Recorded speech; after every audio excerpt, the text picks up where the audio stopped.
Hello friends, आप सबका स्वागत है लैपटॉप में। और आज हम पढ़ने वाले हैं क्लास 10 सिविक्स का चैप्टर 1 सत्ता की साझेदारी।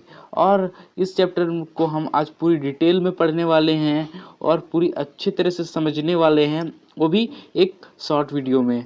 यानी कि ये वीडियो बहुत बड़ा नहीं होने वाला है, लेकिन इसके अंदर जो जो चीज़ें रहेंगी वो बहुत बड़े बड़े वीडियोस में भी आपको नहीं मिलेंगी। मतलब एक तरह से ये पूरे चैप्टर का निचोड़ है। आप ये अगर इस वीडियो को पूरा देख लेते हैं तो अगर आप कहीं दूसरी जगह आपको इसको पढ़ने की कभी ज़रूरत ही नहीं पड़ेगी। ये डायरेक्ट आपके माइंड में घुस जाएगा और इसमें हर एक important point plus important notes भी हैं जो कि आपके लिए बहुत इम्पोर्टेंट होने वाले हैं। तो चलिए शुरू करते हैं आज का हमारा ये वीडियो। तो पहले हमारा टॉपिक है सत्ता की साझेदारी। सत्ता की साझेदारी से हमारा मतलब है कि सत्ता में बंटवारा। और आप इस परिभाषा से समझ सकते हैं कि सत्ता की साझेदारी किसे कहते हैं। और आप आसानी से इस परिभाषा से आप किसी को समझा भी सकते हैं कि सत्ता की साझेदारी किसे कहते हैं। तो हम पहले परिभाषा पे ध्यान देते हैं। जब किसी शासन व्यवस्था में हर सामाजिक समूह और समुदाय की भागीदारी सरकार में होती है तो इसे सत्ता की साझेदारी कहते हैं। मतलब कि जब किसी शासन व्यवस्था में हर सामाजिक समूह और समुदाय की भागीदारी सरकार में होती है तो इसे सत्ता की साझेदारी कहते हैं। मतलब सत्ता यानी कि जो हमारा शासन व्यवस्था है उसमें हर एक समूह और समुदाय की भागीदारी होना, इसे ही सत्ता की साझेदारी कहते हैं। उसके बाद हम लोग देख लेते हैं नेक्स्ट पॉइंट, जो कि सत्ता की साझेदारी लोकतंत्र का एक मूल मंत्र है। कि मतलब कि सत्ता की साझेदारी लोकतंत्र का एक मूल मंत्र है। इसके बिना लोकतंत्र अच्छे से चल ही नहीं सकता, ये मूल मंत्र है। और यहाँ पर कहीं कहीं लिखा रहता है कि इस जगह पे मूल मंत्र के जगह पर लिखा रहेगा कि आत्मा है। सत्ता की साझेदारी लोकतंत्र की आत्मा है।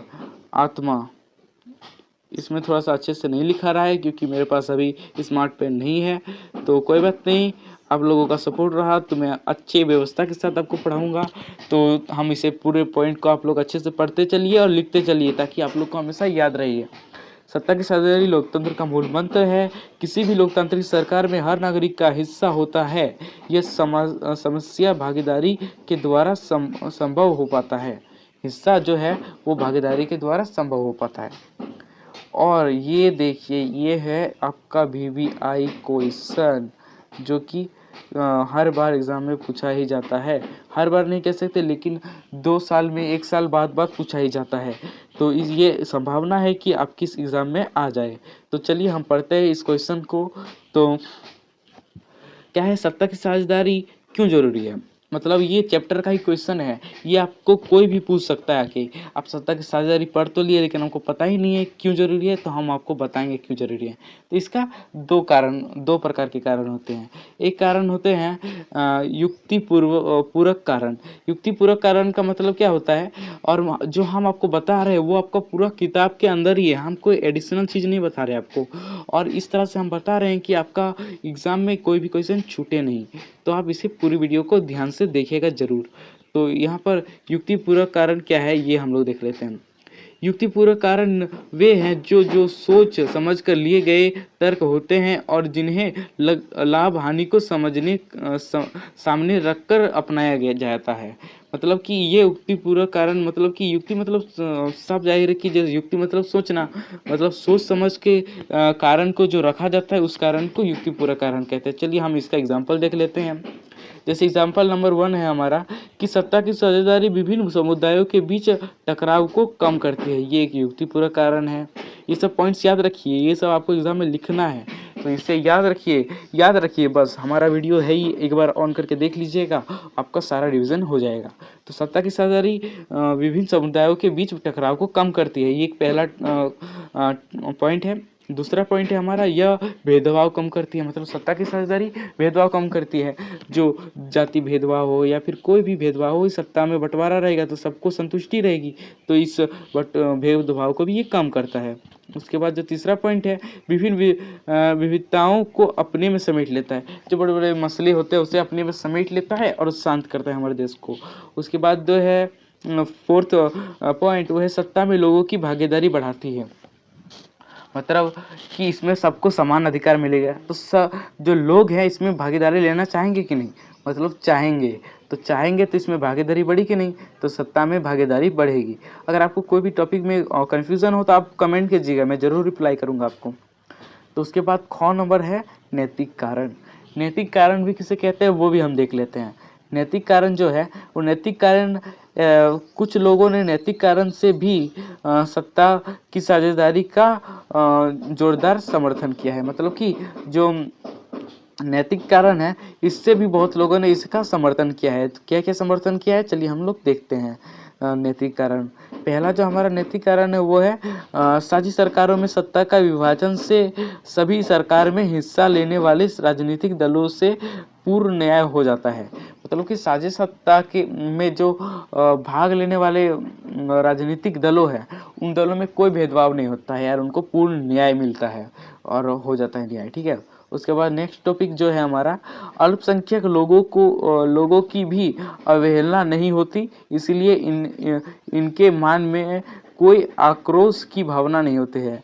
अल्पसंख्यकों को अगर कोई भेदभाव नहीं मिले तो उनके मन में कोई संकोच रहेगा नहीं रहेगा।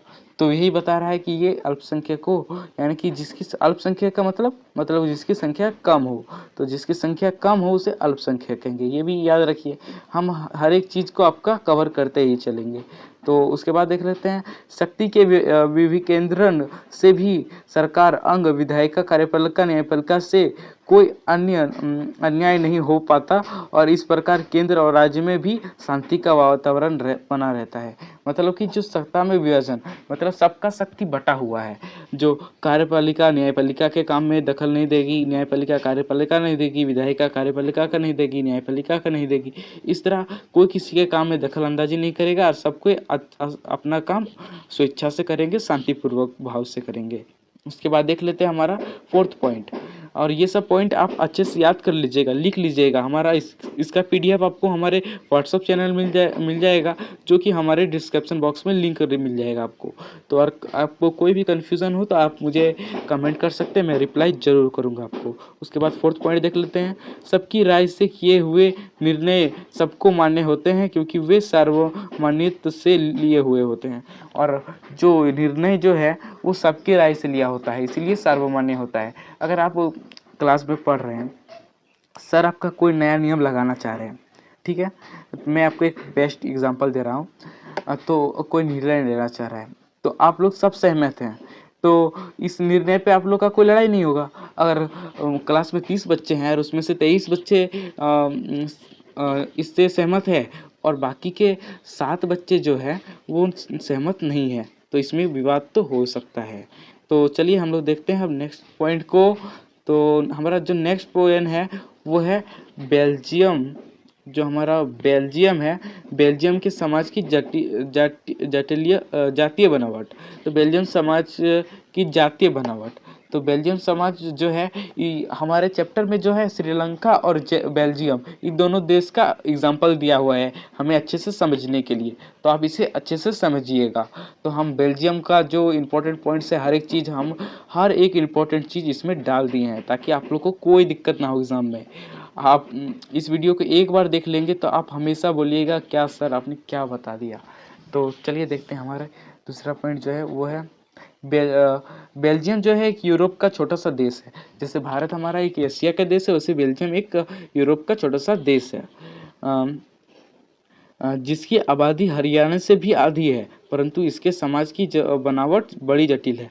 मतलब इसकी जो आबादी है वो हमारे हरियाणा राज्य से भी कम है, उससे तो मतलब कितनी कम होगी। इसकी आबादी कितनी है, 1 करोड़ के लगभग। मैं इसे भी बता देता हूँ, 1 करोड़ के लगभग है और इसकी समाज की बनावट बड़ी जटिल है। मतलब कैसे जटिल है ये हम आगे पढ़ने वाले हैं। उसके बाद ये है हमारे कुछ इम्पोर्टेंट पॉइंट्स जो आप याद रखिएगा। ये सब इम्पोर्टेंट पॉइंट्स है जो अक्सर आदमी पूछता है, ये ऑब्जेक्टिव में आ सकता है आपके। तो पहले देख लेते हैं इसे। इसमें रहने वाले 59% लोग डच भाषा बोलते हैं। मतलब बेल्जियम में जो 59% लोग हैं वो क्या बोलते हैं बच्चों, वो बोलते हैं डच भाषा बोलते हैं। और जो बाकी के 40% लोग हैं वो फ्रेंच बोलते हैं, 59% लोग डच बोलते हैं, 40% लोग फ्रेंच बोलते हैं और बाकी 1% लोग जर्मन बोलते हैं। ये सब चीज़ याद रखिएगा, ये आपको पूछा जा सकता है ऑब्जेक्टिव में। इस चैप्टर से क्वेश्चन आते हैं ऑब्जेक्टिव में भी, तो देख लेते हैं पहले। उसके बाद देख लेते हैं हमारा नेक्स्ट पॉइंट जो है, राजधानी ब्रुसेल्स में 80% आबादी फ्रेंच भाषी है जबकि 20% डच भाषी है। तो जो हमारा जो है क्या नाम था देश का, बेल्जियम। तो बेल्जियम की राजधानी क्या है दोस्तों? बेल्जियम की राजधानी ब्रुसेल्स है, ब्रुसेल्स। बेल्जियम में जो राजधानी है वो है ब्रुसेल्स और ब्रुसेल्स में 80% आबादी फ्रेंच भाषी है। मतलब बेल्जियम की राजधानी ब्रुसेल्स में 80% आबादी डच भाषी है जबकि 20% आबादी डच है भाषी है।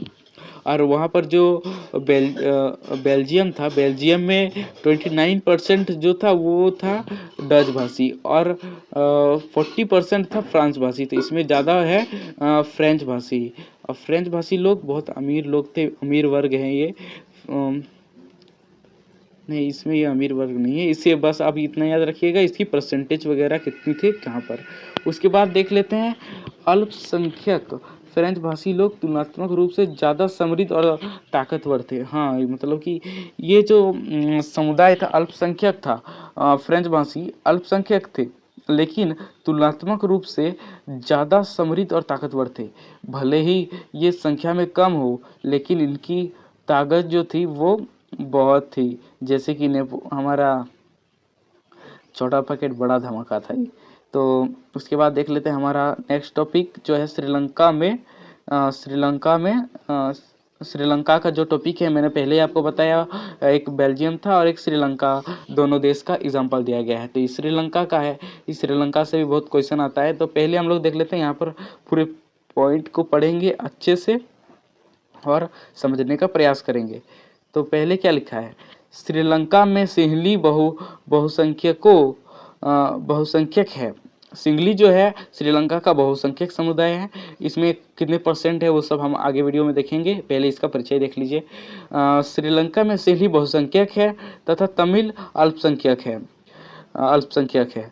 श्रीलंका के सिंहली समुदाय ने अपनी बहुसंख्या के बल पर शासन पर प्रभुत्व जमाने का प्रयास किया तथा कई ऐसे कदम उठाए जिनसे अल्पसंख्यक तमिल समुदाय को सत्ता में उचित साझेदारी नहीं मिली और इनके हितों की हानि हुई।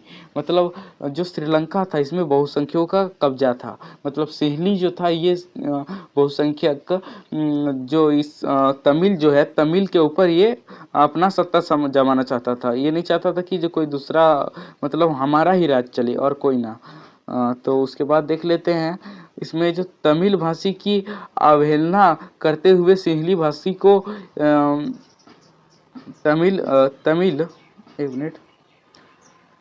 तमिल भाषी की अवहेलना करते हुए सिंहली भाषा को देश की एकमात्र राजभाषा घोषित कर दी गई।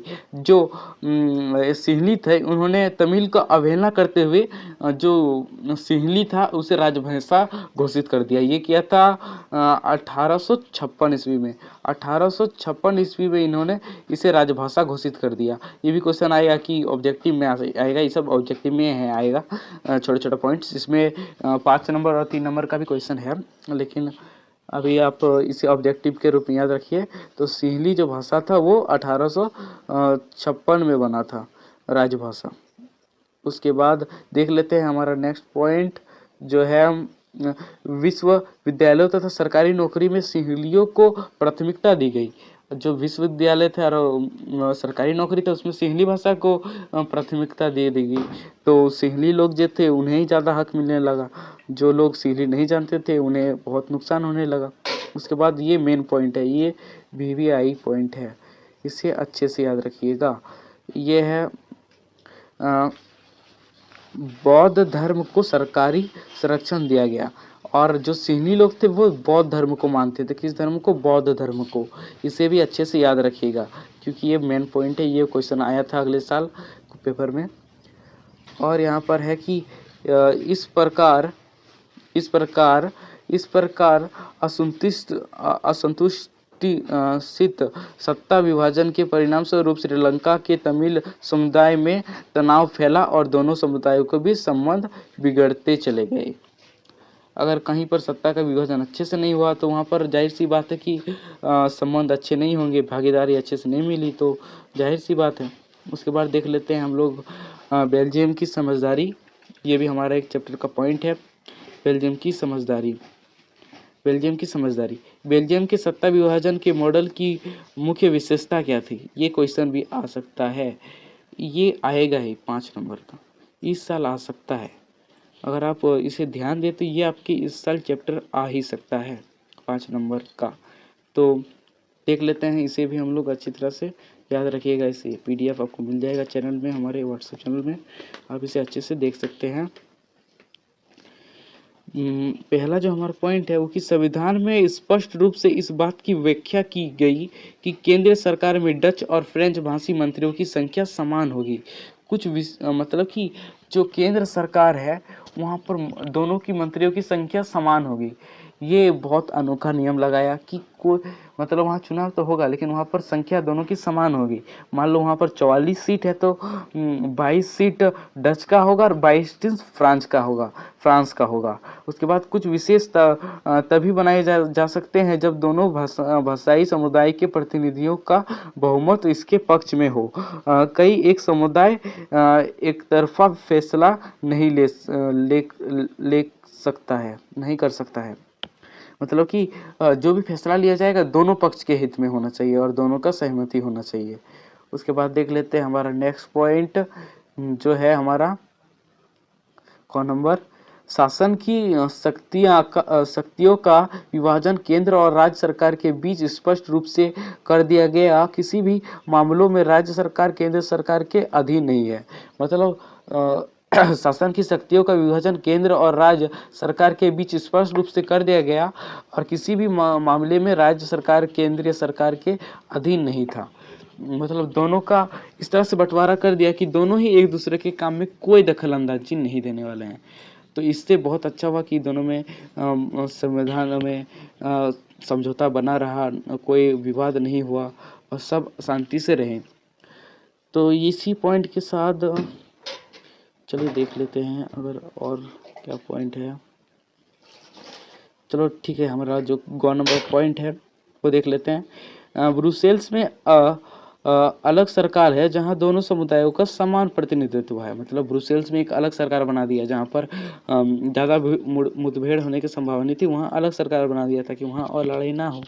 उसके बाद जो हमारा घ नंबर जो है वो है बेल्जियम में केंद्रीय एवं राज्य सरकार के अतिरिक्त एक तीसरे स्तर की सरकार भी काम करती है जिससे सामुदायिक सरकार कहते हैं। सामुदायिक सरकार जो मतलब अपना समुदाय का अपना एक समुदाय हो जो कि जो जाति वगैरह कार्यक्रम संस्कृति इस सब पे फैसला ले सके। सरकार का नाम से जाना जाता है। इस सरकार में प्रतिनिधित्व का चुनाव अलग अलग भाषा बोलने वाले समुदायों द्वारा होता है। यह सरकार संस्कृति, शिक्षा और भाषा जैसे मामलों में निर्णय करती है। यह सरकार किस निर्णय क्षेत्र में निर्णय लेती है? वो सरकार लेती है सांस्कृतिक, शैक्षणिक, भाषा और जैसे मामलों में निर्णय लेती है। ये भी याद रखिएगा, ये भी एक स्टार पॉइंट है तो इसे भी याद रखिएगा। स्टार तो बना नहीं मुझसे, तो इसे याद रखिएगा। तो इसी के साथ इस चैप्टर को अभी हम ख़त्म करते हैं। मतलब इस चैप्टर में अभी और बहुत चीज़ें बाकी है लेकिन हम इसके बाद और भी इम्पोर्टेंट सवाल हैं तो इसको करेंगे हम कल करेंगे हम नेक्स्ट वीडियो में। इसके लिए नेक्स्ट वीडियो आएगी तो इसके लिए आप लोग कमेंट कीजिए नेक्स्ट वीडियो के लिए इसका पार्ट 2। तो आप लोग इसका PDF हमारे चैनल में पा सकते हैं और इसे अच्छे से याद कर लीजिए और हमारे चैनल को जो है उसको सब्सक्राइब कर लीजिए और इस वीडियो में सपोर्ट दिखाइए ताकि ये अगला नेक्स्ट वीडियो और अच्छे से आए और धमाकेदार आए। Thank you for watching. मिलते हैं नेक्स्ट पार्ट में इसके। आप इसे हमारे चैनल में जाके देख सकते हैं नेक्स्ट पार्ट इसका।